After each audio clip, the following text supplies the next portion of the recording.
축복합니다. 네. 오늘 본문이 포함된 21장 10절에서부터 28절까지의 말씀은 신학자들이 이게 소묵시록이라고도 이렇게 이름을 붙이기도 하는 말씀입니다. 이제 제자들은 물론 이제 이 말씀을 들으면서 제자들은 정말 메시아로 하나님께서 이제 예수님께서 이제 활동을 하시겠다는 기대감이 있었을 거예요. 그렇죠? 어쩌면 우리 하나님의 아들이라고 이렇게 말씀을 하셨지만은 아들일 것도 정말 감사하지만은 지금 현실의 상황에서 나를 벗어나게 해줄 이런 어려운 상황들을 벗어나게 해줄 이런 정말 그 당시에는 정치적인 메시아죠, 그죠? 그냥 정치적인 메시아를 더 기대했을 수도 있는 거죠. 자, 예수님께서 이런 제자들에게 어떤 말씀을 하시는지 오늘 본문의 시작은 어떤 사람이 예수님에게 성전을 가리키면서 성전을 소개하는데, 자, 우리 5절 한번 읽어볼까요? 21장 5절입니다. 시작. 어떤 사람들이 성전을 가리켜 그 아름다운 돌과 허물로 꾸민 것을 말하니 예수께서 이르시되. 자, 여기서 이제 어떤 사람이 성전을 가리키고 있는데, 이 어떤 사람은 누굴까요? 지금 이 누가복음의 이 본문절은 마태복음하고 그 다음에 마가복음에도 같이 이렇게 실려 있습니다. 이게 병행 구절이라고 하는데, 거기서는 예수님을 따라다니는 제자들의 그 무리 중에 어떤 사람이 있었던 거예요. 그러니까 제자들의 무리죠, 무리. 그러니까 제자들이라고도 할 수 있는 거죠. 자, 근데 여러분, 그 어떤 사람이 예수님의 제자 중 무리 중에 있는 사람이 성전을 가리키면서 예수님에게 그 아름다운 돌과 헌물로 꾸민 것을 이렇게 소개하고 있어요. 이 아름다운 성전을 보십시오. 저게 다 백성들이 헌물로 해서 세운 겁니다라고 이렇게 설명을 하고 있죠. 예수님이 몰라서 이것을 설명하는 걸까요? 제자들이? 여러분, 그 당시 지금은 헤롯 성전이 다 무너졌지. 실제로 그 로마 군대에 의해서 다 무너졌지만, 이 헤롯 성전이 그 당시에 얼마나 아름답고 얼마나 많은 비용이 들었는지 그 유대 역사가 요세푸스에 따르면 이 성전에 놓인 돌 하나가 거의 길이가 20m가 넘는 돌도 있었대요. 20m. 예, 여러분 놀라지도 않네요. 그 돌이 그 당시의 기술로 그 20m 되는, 물론 이집트도 이렇게 돌로 세웠지만은 헤롯 성전도 그렇게 큰 돌을 이렇게 하나하나 이렇게 세워가면서 세운 거예요. 그리고 또 진짜 그 성전의 외벽은 금판으로 이렇게 둘렀다고 돼 있습니다. 금판으로, 실제로 순금판으로. 그리고 겉에뿐만 아니라 안에도 황금으로 다 둘렀다는 거예요. 그러니까 지금 금값이 굉장히 비싸잖아요, 그죠? 그러니까 그걸 환산하면 어마어마한 비용이 들어간 거죠. 그래서 절기에 유대인 디아스포라 이주한 사람도 오지만은 타국에 이방인들도 와서 구경하러 왔다는 거예요. 예배 드리는 것보다 그 말로만 듣던 그 헤롯 성전이 계속 증축하면서 어마어마하게 크게 만드니까 이것을 구경하러 온 사람도 있었다는 거예요. 제가 그래서 이 헤롯 성전, 우리가 사진으로도 남아있는 것도 없고, 그래서 이 헤롯 성전을 실제로 구현한 3D 영상이 하나 있더라고요. 그래서 제가 한번 이렇게 올려놨습니다. 한 번 더 눌러주시면 플레이가 될 거예요. 엔터를 누르셔야 되는 건데, 잠깐만요. 예. 클릭을 해주세요. 클릭. 예, 한번 한 2분 정도인데요. 그냥.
여기까지만 보고 가겠습니다.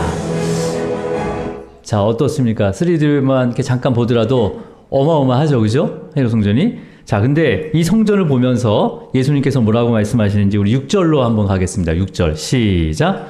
너희 보는 이것들이 날이 이르면 돌 하나도 돌 위에 남지 않고 다 무너뜨려지리라. 네, 보세요. 예수님께서 이러한 성전을 가리키면서 정말 절대로 무너지지 않을 이런 아름다운 성전이 때가 되면 이것들이 날이 이르면 때가 되면 돌 하나도 돌 위에 남지 않고 무너질 것이다 라고 말씀하시는 거죠.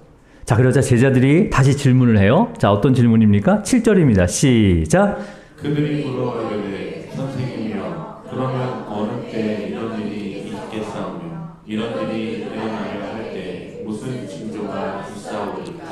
여러분 지금 6절과 7절을 읽었는데 이 대화가 정상적인 대화라고 보십니까 여러분? 예? 조그만 집이 무너지는 것은 뭐 무너질 수 있어 어떻게 하든. 근데 여러분 지금 보세요. 길이가 20m이고 여러분 성전과 부석 건물들이 굉장히 많잖아요. 그죠? 이것이 다 무너진다는 것은 그 당시에 폭탄이 있는 시대가 아니에요. 아니기 때문에 폭탄은 그 노벨 과학자가 발명을 했죠. 그죠? 이게 1866년도인데 그러니까 그 당시에 이 정도에 무너지려면 물론 여리고성을 하나님께서 무너뜨렸지만 그 당시에 이렇게 무너지려면 지진이나 화산 폭발이 아니면 불가능한 거죠. 그죠?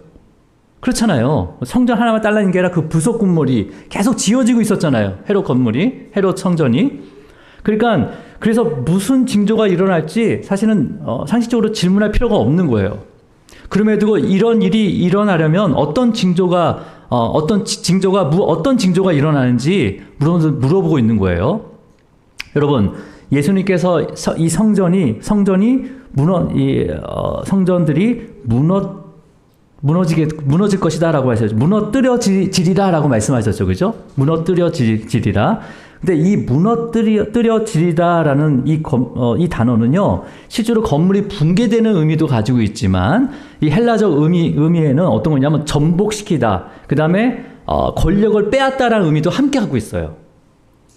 그러니까 정치적인 의미도 갖고 있는 거죠. 이게 성전이 무너진다는 건 실제로 건물이 무너지는 그런 의미도 있지만, 또 전복되다, 어떤 정권이 정복되거나 아니면 권력을 빼앗다라는 의미도 함께 갖고 있습니다. 그러면 예수님은 어떤 의미로 이런 말씀을 하셨을까요? 물론 예수님께서는 성전을 하시고 3일 만에 일으키리라는 예수님의 그 자신의 죽으심과 부활을 말씀하시기도 하셨지만, 지금 여러분 헤롯 성전이 이 하나님께서 그 성전을 세우신 하나님의 그 성전의 목적대로 사용되고 있습니까? 사용되고 있지 않았어요. 그죠? 회개와 제사함이 없었습니다. 그죠? 그냥 권력을 유지하는 하나의 도구로 사용했죠. 그러니까 하나님의 그 통치를 나타내지 못하고 있었기 때문에 하나님께서 그 성전을 통해서 주신 이런 모든 우리 권한을 다 거두시겠다, 빼앗시겠다, 전복시키겠다라는 의미도 함께 들어가 있는 거죠. 그러니까 제자들은 이런 의미는 상관없이 그냥 로마 이 성전을 기반으로 한 헤롯 대왕의 그런 어떤 정치를 전복시키고 아니면 또 로마 제국의 빼앗긴 그 로마 제국의 빼앗긴 권력을 다시 찾을 수 있겠구나라는 의미로 제자들도 받아들일 수 있는 거죠. 그죠? 자, 그러니까 그래서 예수님께서는 제자들에게 어떤 답변을 주느냐면, 자, 우리 8절로 한번 보겠습니다. 8절. 자, 8절입니다. 시작. 이르시되 미혹을 받지 않도록 주의하라. 많은 사람이 내 이름으로 와서 이르되 내가 그러하며 때가 가까이 왔다 하였으나 그들을 따르지 말라. 야, 지금 무엇에 미혹을 받지 않도록 주의하라고 예수님께서 말씀하시죠? 제자들에게. 많은 사람들이 내 이름으로 와서 내가 그라 하면서 때가 가까이 왔다 하겠으니 그를 따르지 말라. 그러니까 많은 사람들이 예수님의 이름으로 온다는 거죠. 그죠? 그리고 자신이 메시아다. 메시아다. 이 메시아는 제자들 입장에서는 정치적인 메시아로 또 생각할 수도 있는 거죠. 그래서 그때가 가까이 온 것을 생각하고 그들을 따르지 않도록 주의하라라는 것은 뭐예요? 나를 배신하지 말라는 거죠. 나를 따르다가 배신하지 마라. 이런 의미로 제자들은 아마 받아들였을 거예요. 아마 저라도 그 자리에 있었다면 내 이름으로 많은 사람들이 올 텐데 많은 사람들이 내 이름으로 올 텐데 그들을 따르지 말아라는 것은 나를 배신하지 말라라는 의미로 받아들일 수 있을 거라는 생각이 들더라고요. 자, 근데 여러분 보세요. 이 말씀은 이러한 일들은 우리가 사는 지금 이 시대에 일어나고 있죠. 많은 사람들이 미혹되어서 예수님을 사칭하는 자들을 지금도 따르고 있잖아요. 그죠? 따르고 있어요. 그거에 대해서는 우리는 주의해야 되는 거죠. 분명하게. 말씀대로. 자, 그러면 예수님께서 말씀하신 그때, 때가 가까이 왔다 할 때, 그때는 어떤 때입니까? 예수님이 심판에 주러 오시는 재림의 때를 얘기하는 거죠. 실질적으로는. 그죠? 네. 하지만 이 말을 듣고 있는 제자들은 뭐예요? 야, 끝까지, 그때가 올 때까지 나를 배신하지 말아라. 라는 의미로 아마 그냥 받아들일 수 있는 거죠. 자, 이제 예수님께서 뭐라고 말씀하시는지 9절로 함께 하겠습니다. 9절 시작. 난리와 소요의 소문을 들을 때 두려워하지 마라. 이 일이 먼저 있어야 하되 끝은 곧 되지 아니하리라. 자, 예수님께서는 뭐 제자들이 어떻게 이해하든 이해하지 않든 계속 말씀하시는 거예요. 자, 이번엔 뭐라고 말씀하십니까? 난리와 소요의 소문을 들을 때 그것에 대해서 뭐 하라고요? 두려워하지 말라고 합니다. 두려워하지 말라. 여러분, 여기서 난리라고 되어 있는 것은 뭘 얘기하는 거죠? 아이고, 난리 났네, 난리 났어. 뭘 얘기하는 거예요? 여기서 이제 전쟁을 의미하는데, 물론 전쟁이란 그런 실제로 전쟁을 의미하고 있지만, 이 단어에는 또 여러 가지 뜻이 있었습니다. 이 전쟁의 의미를 나타내는 이 원어, 헬라어 언어도 전쟁뿐만 아니라 그냥 분쟁과 다툼도 여기에 다 난리에 포함이 되어 있어요. 그러니까 분쟁과 다툼. 물론 여러분, 그럼 예수님께서 말씀하시는 분쟁과 다툼은 어떤 분쟁과 다툼일까요? 자기의 이익을 위해서 분쟁을 하고 다툼하는 것도 있겠지만 예수님이 말씀하시는 이 난리, 전쟁, 이 분쟁과 다툼은 뭐예요? 뭘로 인해서 분쟁과 다툼을 한다는 거예요? 진리로 인해서. 예. 그렇잖아요. 진리에 따른 다툼이 있고 논쟁이 있고 전쟁이 있잖아요. 지금도 이 진리 때문에 전쟁하는 나라가 있습니까? 없습니까? 있어요. 물론 자기의 자국의 이익을 위해서 전쟁하는 거 있지만 그건 어느 정도 정리가 되면 끝나요. 근데 이 진리에 대한 싸움은 계속되고 있습니다. 지금도요. 그러니까 여러분, 이러한 다툼과 논쟁 속에서 혹 진리가 무시당할 수도 있잖아요. 그죠? 그거에 대해서도 두려워하지 말라는 거예요. 두려워하지 말라는 거죠. 그러면서 소요의 이 소문에 대해서도 두려워하지 말라는 거예요. 여러분, 소문이 뭡니까? 실제로 귀로 듣는 소리들이죠. 그죠? 소식들이죠. 그죠? 근데 소요라는 단어는 무질서한 거라는 거예요. 무질서. 그러니까 무질서한 세상의 소리에 어떻게 하는 거예요? 두려워하지 말아라 라는 거예요. 예. 아직 그런 것이 들려도 종말은 아니다. 아직 끝은 아니다. 라는 거죠. 자, 그러면서 그 마지막 때에 두려움을 주는 것이 무엇인지를 예수님께서는 또 10절에서부터 17절까지 쭉 설명을 하십니다. 우리 10절과 11절을 같이 읽겠습니다. 우리 10절과 11절 시작. 또 이르시되 민족이 민족을 나라가 나라를 대적하여 일어나겠고 곳곳에 큰 지진과 기근과 전염병이 있겠고 또 무서운 일과 하늘로부터 큰 진노들이 있으리라. 예. 자, 지금 마지막 때가 가까울수록 민족이 민족을 또 나라가 나라를 어떻게 한대요? 대적을 한대요. 아니, 그러면 민족은 뭐고 또 나라는 뭘까? 그리고 또 곳곳에 지진과 기근과 전염병이 일어난다고 합니다. 자, 여러분, 이 부분을 우리가 문자적으로만 해석하면 정말 전쟁이 막 전 세계에서 막 전쟁이 나고 막 좀 뭐 지진 나는 데도 있잖아요. 어저께 뭐 비가 너무 많이 와가지고 뭐 저기 동남아시아 싹 쓸고 갔다고 하더라고요. 이러한 여러 가지 일들, 또 기근도 일어나고, 그 다음에 좀 뭐 작황이 안 좋아가지고 우리나라는 풍년이지만 다른 대부분 나라는 지금 작황이 안 좋아가지고 지금 굉장히 기근이 심한 지역도 있거든요. 기후 재앙이 있거든요. 지금도. 그래서 계속되는 이러한 것으로 인해서 지구가 멸망하는 이러한 종말론적인 세상을 생각할 수 있지만, 물론 이건 세대주의 입장에서 이것을 성경을 봤을 때 문자적으로 해석할 수도 있거든요. 근데 예수님께서는 물론 문자적으로도 의미도 있지만은 또 이것을 어떻게 다 그 의미가 있는 거잖아요. 그죠? 의미가 있어요. 근데 너무나 감사한 거는 이 신약 성경을 헬라어로 기록하게 하셨다는 거예요. 그 당시에 헬라어는 그 단어 하나에 여러 가지 뜻이 있고 그 다음에 그 당시에는 그 지식의 갈급함이 되게 있었거든요. 그래서 어떻게 하든 그 헬라어를 통해서 많은 내용을 포함시키려고 했단 말이에요. 자, 근데 보세요. 이 민족이라는 단어가 영어 성경에는 nation이라고 돼 있으면 nation. 그냥 뭐 나라라는 의미를 가지고 있지만 이 헬라어로는 에드노스라는 이방 나라라는 분명한 그 의미를 가지고 있어요. 그러니까 여러분, 이방 나라들이 서로가 같이 대적해서 일어난대요. 물론 우리가 앞에서는 전쟁도 자기 자국의 이익에 따라서 그 일들이 일어나지만 이 전쟁은 어떤 전쟁이에요? 진리 전쟁이에요, 여러분. 보세요. 예수님께서 이 땅에 오셔가지고 공생애를 시작하기 전에 사단과 어떻게 싸우셨습니까? 치고받고 싸우셨어요? 아니면 말씀으로 싸우셨습니까? 말씀으로 싸우셨죠.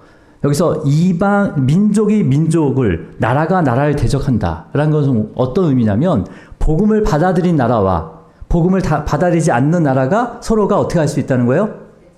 대적할 수 있다는 거죠. 우리 성도들도 마찬가지잖아요. 그죠? 우리 가정에 복음이 들어왔어요. 근데 복음을 받은 자와 같은 가족인데도 불구하고 이 복음을 받은 자와 안 받은 가족이 어떻게 할 수 있어요? 다퉈요, 안 다퉈요? 다툴 수 있다는 거죠. 그죠? 이건 진리 싸움이라는 거예요. 진리 싸움. 그러니까 예수님께서는 지금 물론 문자적으로도 해석해도 뭐 이건 벗어난 건 아니에요. 하지만 우리가 이것을 영적인 개념으로 예수님의 시대와 그 다음에 예수님께서 무엇을 말하는지를 우리가 잘 묵상했을 때는 이런 이방 나라와 이 민족과 민족이 왜 싸우게 되는 건지, 복음을 전했을 때 복음을 들은 민족과 나라는 어떻게 해요? 또 복음을 또 받아들이지 않는 그 나라와 민족이 계속 대적하게 돼 있습니다. 대적하게 돼 있어요. 그러니까 단순히 나라의 이익을 위해서만 싸우는 것이 아니라는 거예요. 마지막 때는 진리 싸움이라는 거예요. 진리. 복음의 진리를 받아들이는 자와 받아들이지 않는 나라, 민족. 이게 싸워지게 되는 거죠. 여러분, 이 나라라는 단어도 바실레이아, 하나님의 통치를 얘기해요. 그러니까 하나님의 통치를 받아들이는 나라와 받아들이지 않는 나라가 또 대적하게 될 수밖에 없다는 거예요. 자, 그러면서 뭐가 또 일어난다고 합니까? 지진과 기근과 전염병이 있대요. 전염병이. 예. 그래서 지진이란 것도 물론 이게 뭐예요? 흔들림이죠.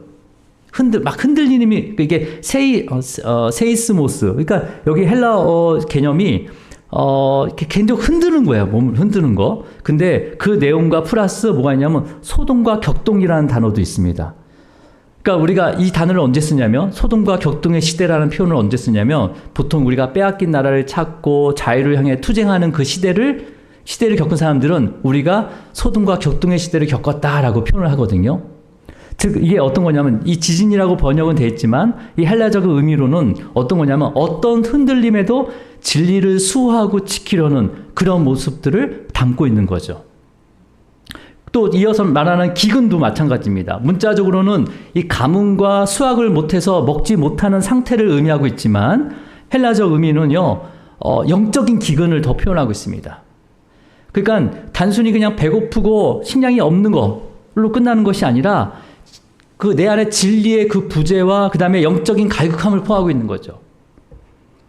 여러분, 요즘 시대처럼 수많은 설교를 들을 수 있습니다. 그죠? 어디서나 뭐 핸드폰을 끼면 설교 다 들을 수 있어요. 지나간 설교도 다 들을 수 있습니다. 또 신앙서적도 굉장히 많이 번역이 돼 있었어요. 불과 30년, 40년 전만 해도 정말 웬만하게 번역이 안 돼 있었어요. 그다음 주석도 굉장히 많이 나옵니다. 성경 주석도요. 넘쳐나죠. 그래서 쉽게 접근할 수 있었던 시대만큼 이런 시대가 없었어요, 사실은요. 그럼에도 불구하고 역설적으로 말씀의 갈급함을 채우기 어려운 시대가 바로 지금 시대라고 해요. 오히려 사탄의 속임과 그 다음에 거짓에 전염당하고 있죠. 그렇잖아요. 우리가 인터넷 아니면 인터넷뿐만 아니라 유튜브 이거에 완전히 사로잡혀가지고 뭐 말씀 읽는 거는 되게 30분은 되게 힘들게 가고 막 시간 되게 안 간다 하고 하는데 유튜브는 한두 개 딱 알고리즘 딱 떠버리면 그냥 훅훅 가는 거예요, 그냥. 완전히 그게 전염된 것처럼 진짜. 예. 자, 그럼에도 불구하고 마지막 때, 이런 시대 가운데 마지막 때를 지나고 있지만 이 때를 통해서 예수님께서 무엇을 이루는지를 오늘 본문을 통해서 말씀하십니다. 오늘 본문 13절 말씀이에요. 시작. 이 일이 도리어 너희에게 증거가 되리라. 네. 지금 예수님께서는 이 마지막 때 제자들에게 구체적으로 겪게 될 그 일들을 깊게 말씀하시는 거죠. 알려주시면서 이 일들을 겪게 하는 이유가 바로 어떻게 하는 거야? 너희에게 증거가 되리라. 예, 증거되게 하기 위한 목적이라는 거예요. 그죠? 여러분, 증거가 뭡니까? 예? 말티리온, 바로 증거. 그러니까 뭐예요? 사실이죠. 증거는 사실이에요, 사실. 진리입니다, 진리. 그죠? 근데 우리가 아무리 유창한 말로 포장을 하고 속인다 할지라도 진짜 증거를 제시하면 그냥 게임 끝이에요. 맞습니까? 그래서 이 증거라는 단어가 이 말티스, 증인, 순교자라는 단어에서 왔어요, 사실은요. 이게 어원이. 그러면 여러분, 이 증거가 되게 하라는 것은 우리의 모든 삶이 복음의 증거가 되라는 거죠.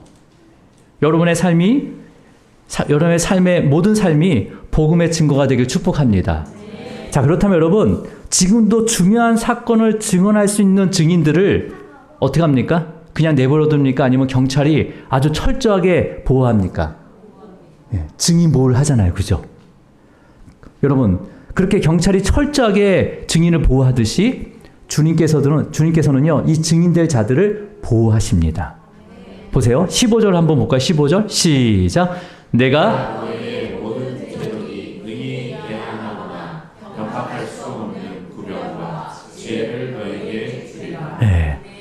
자, 지금 복음의 진리를 바르게 증언할 수 있도록 그런 어려운 시기와 그런 나라와 민족과 민족이 나라와 나라가 대적하고 그 다음에 기근과 지진과 그 다음에 심한 그 전염병 이러한 그런 때에 살아가면서 그를 능히 대적할 수 있는 변박할 수 없는 뭐와 구변과 지혜를 너에게 주신다 말씀하시는 거죠. 뭐 하기 위해서? 증인되게 하기 위해서. 예? 자, 우리 마지막 18절과 19절 말씀 읽고 말씀을 정리하도록 하겠습니다. 자, 18절과 19절 시작. 너희 머리털 하나도 상하지 아니하리라. 너희의 인내로 너희 영혼을 얻으리라. 네. 자, 어떻게 하신대요? 우리 그런 마지막 때에 아무리 전쟁이 일어나고 그 다음에 나라들이 서로 대적하고 복음을 받아들인 자와 안 받아들인 자 서로 대적하면서 그런 이렇게 순교적인 그런 상황이 일어날지라도 어떻게 하신대요? 머리털 하나 상하지 아니하리라 말씀하십니다. 네. 그리고 너희의 인내로 너희 영혼을 얻으리라. 다른 마태복음이나 다른 복음서에서는 구원을 얻으리라 라고 이렇게 기록이 되어 있습니다. 영원한 생명을 얻게 하신다는 거죠. 여러분, 마지막 때를 살아가는 지금 저와 여러분이 겪게 되는 모든 상황들, 또 감당하기 어려운 일들을 통해서 하나님께서는 우리를 증인이 되게 하려고 하신다고 말씀하십니다. 그리고 그 증거할 수 있도록 우리를 보호하시고 지켜주시고 구변과 지혜를 우리에게 주신다는 거예요. 자, 그러면 이제 말씀을 정리하도록 하겠습니다. 자, 오늘 말씀은 이 모든 일들이 도리어 너희에게 증거가 되리라 라고 예수님께서 말씀하셨어요. 그죠?